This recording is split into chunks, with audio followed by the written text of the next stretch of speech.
शिवसेना ने किदवई नगर विधानसभा से प्रत्याशी पवन तिवारी के पक्ष में एक प्रेस वार्ता का आयोजन बारादेवी के बाथम कॉम्प्लेक्स में किया, जिसमें शिवसेना के राष्ट्रीय मुख्य संगठक अशोक तिवारी ने वार्ता के दौरान भारतीय जनता पार्टी पर सीधा निशाना साधते हुए कहा कि गठबंधन की शर्तों पे पूरा न उतरने और मोदी की नीतियों की वजह से गठबंधन टूटा, इसी कारण पूरे देश में शिवसेना चुनाव लड़ने का काम करेगी और शिवसेना के प्रत्याशी विधानसभा का चुनाव जीते तो 1992 के दंगे में शहीद हुए लोगों को शहीद का दर्जा दिलाने का काम शिवसेना करेगी और कानपुर के बगाही चौराहे का नाम बाला साहब ठाकरे के नाम पर रखा जाएगा और उनकी एक भव्य प्रतिमा उसी चौराहे पर बनाने का काम करेंगे।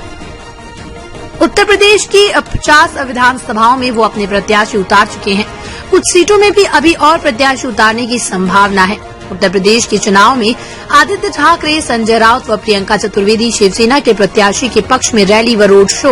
उत्तर प्रदेश में करेंगे। अब देखना ये होगा कि शिवसेना के उत्तर प्रदेश में चुनाव लड़ने का कितना नुकसान भारतीय जनता पार्टी को उठाना पड़ेगा।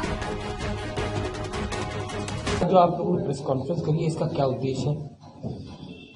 शिवसेना पक्ष प्रमुख सन्माननीय उद्धव साहब ठाकरे जी के आदेशानुसार जो उत्तर प्रदेश और गोवा में विधानसभा के चुनाव हो रहे हैं, हम लोग यहाँ पर किदवई नगर विधानसभा 215 जिसमें आचार्य पवन कुमार तिवारी जी खड़े हैं, इनके चुनाव प्रचार के बारे में जनता को के बीच में अपना संदेश पहुंचाने के लिए और शिवसेना की नीतियों को रखने के लिए हम आज यहाँ पर आए हुए थे। उसी संबंध में अभी हमारी प्रेस कॉन्फ्रेंस थी, इसके बाद में पदयात्रा भी है और इस चुनाव प्रचार के बारे में आए हैं क्योंकि विगत 30 वर्षों से हमारा शिवसेना और भारतीय जनता पार्टी का गठबंधन था, लेकिन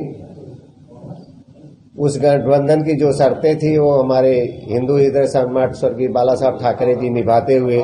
कभी भी किसी बाहर के चुनाव में, महाराष्ट्र को छोड़ के बाहर के चुनाव में हिस्सा नहीं लिया, क्योंकि उससे वोटों का बंटवारा होता था और पार्टी का नुकसान होता था।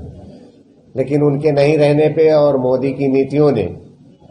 हमारा गठबंधन खत्म कर दिया। उनकी स्वार्थपूर्ता जो थी वो किसी भी हालत में छोटे दलों को खत्म करना चाहते थे और हर जगह पे गठबंधन किए और बाद में उनको खत्म किए। उसको देखते हुए हमारा गठबंधन टूट गया, तो हमारे पक्ष प्रमुख ने अभी पूरे देश में चुनाव लड़ने का जो आह्वान किया है, उसके तहत हम आज यहाँ पर आए हैं और यहाँ आकर अच्छा लगा कि हमारे बीच में एक नवयुवक जो एक पढ़े लिखे स्वच्छ छवि के हैं, इनको किदवई नगर की जनता, यहाँ के विधानसभा की जनता से यह प्रार्थना करने के लिए आया हूं कि आप इनको धनुष बाण के इनके चिन्ह पर मुहर लगाकर इनको विजयी बनाइए, जिससे कि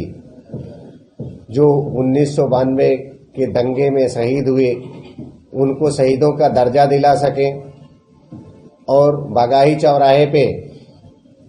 उसका बगाही जो नाम रखा हुआ है उसका नाम बदल कर स्वर्गीय बाला साहब ठाकरे चौराहा रख के वहां एक भव्य दिव्य प्रतिमा कानपुर के निवासियों के लिए, बाला साहब को मानने वालों के